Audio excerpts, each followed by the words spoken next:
नहीं, ये शादी नहीं हो सकती, ये मेरा आखिरी फैसला है। शोभा जी ने जब अपने बेटे आशुतोष से कहा तो वो उन्हें मनाने लगा। मम्मी प्लीज, आप एक बार और सोच लीजिए। आप जैसा सोच रही हैं, स्मिता वैसी बिल्कुल नहीं है। आपने अगर कुछ सुना भी है तो वो सिर्फ एक अफवाह है। आशुतोष शोभा जी को मनाने की एक और कोशिश करने लगा। बेटा, अफवाह नहीं, ये सच है। अच्छा, तो मुझे एक सवाल का जवाब दो। क्या ये सच नहीं है कि स्मिता की बड़ी बहन नमिता शादी के 2 साल बाद ही पति का घर छोड़कर अपने बेटे के साथ मायके में आकर रह रही है और उसका घर तोड़ने में उसी की मां का हाथ है?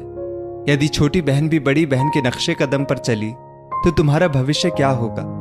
तब तुम उसकी बेरुखी और जुदाई सह नहीं पाए तो मैं तुम्हें उस हाल में नहीं देख पाऊंगी। शोभा जी ने अपने मना करने की वजह बताई। मम्मी, ये सच है कि नमिता दीदी ससुराल में नहीं रहती, लेकिन इसकी वजह स्मिता की मम्मी नहीं बल्कि उनके ससुराल वाले हैं। वो लोग दीदी को बहुत परेशान करते थे और सुना है कि दीदी के पति उन पर हाथ भी उठाते थे। आशुतोष ने वो बातें बताई जो उसे स्मिता ने बताई थी। बेटा, आंखों देखी मक्खी नहीं निगली जाती। अब ये अफवाह है या सच्चाई, ये तुम्हें ही पता करना होगा। सिर्फ स्मिता के कहने पर हम लड़के वालों को गलत नहीं कह सकते। मैं तुम्हारे प्यार की कद्र करती हूं, लेकिन मैं नहीं चाहती कि कल तुम्हें अपने प्यार पर पछतावा हो। वहीं पास बैठे आशुतोष के पापा विनोद जी ने भी शोभा जी की बात का समर्थन किया।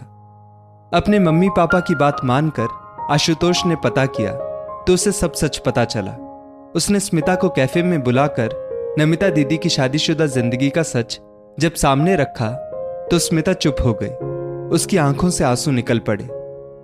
हाँ, ये सच है कि दीदी की गृहस्थी में आग लगाने में मम्मी का ही हाथ है। मम्मी गलत है ये मैं नहीं कह सकती, क्योंकि मम्मी ने अपनी शादी के अनुभव से हमेशा दीदी को सलाह दी।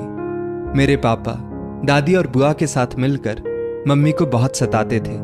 ना जाने कितनी रातें उन्होंने भूखे गुजारी। उनका कसूर सिर्फ इतना था कि वो दादी के खानदान को बढ़ाने वाला वंश लड़का नहीं दे पाई। जब दीदी की शादी हुई तो जैसा हर नए रिश्ते में होता है, थोड़ी बहुत अनबन उनकी गृहस्थी में भी होने लगी। मम्मी ने जब सुना तो उन्हें ऐसा लगा कि उनके जैसी ही हालत दीदी की ना हो जाए, तो उन्होंने दीदी की गृहस्थी में हस्तक्षेप करना शुरू कर दिया। फिर जब दीदी को बेटा हुआ तो मम्मी ने ही दीदी से कहा कि जीजा जी के सामने शर्त रखो कि अलग रहना है, लेकिन जीजा जी ने मना कर दिया क्योंकि उनके ऊपर उनके छोटे भाई बहन की जिम्मेदारी थी। हालांकि दीदी की सास बहुत अच्छी है। उन्हें जब पता चला तो उन्होंने जीजा जी से अलग जाकर रहने को कहा, लेकिन वो नहीं माने। तब से दीदी मायके में ही है। मम्मी उन्हें रोज झूठी आशा देती है कि एक दिन बेटे के प्यार के लिए वो दीदी की बात मान लेंगे और उन्हें लेकर अलग गृहस्थी बसा लेंगे। मैंने तुम्हें सच नहीं बताया क्योंकि मैं तुम्हें खोना नहीं चाहती थी। मुझे लगा कि मम्मी का ये सच सुनकर तुम मुझसे रिश्ता तोड़ दोगे। नहीं तोड़ूंगा रिश्ता, लेकिन तुम्हें अपनी दीदी को समझाना होगा कि वो अपनी शादी को एक मौका जरूर दे और मम्मी को समझाओ कि जरूरी नहीं जो उनके साथ हुआ वही तुम बहनों के साथ भी होगा।